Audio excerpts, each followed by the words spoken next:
nos da mucha pena, ¿verdad? Porque aunque hemos tenido un congreso, un encuentro de mucha oración, muy intenso, pero cuando uno está con el Señor y con la Virgen no se cansa. ¿Estáis cansados? No. Bueno, yo quiero dar las gracias al Padre Juan, al Padre Moisés, porque realmente han hecho una labor increíble. Todos los sacerdotes, pero ellos han estado cada uno en un rincón todo el fin de semana sin parar de confesar. Por favor, dadles un abrazo muy fuerte.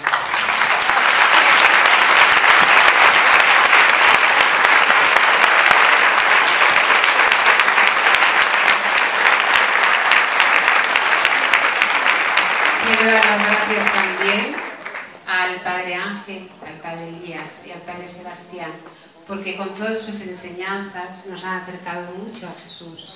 Gracias, mis queridos hermanos, de verdad, por haber venido desde México, desde Huelva y estar con nosotros. Gracias.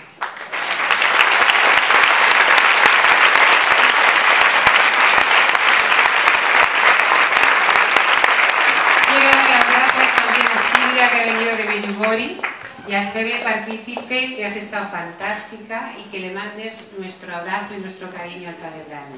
Gracias.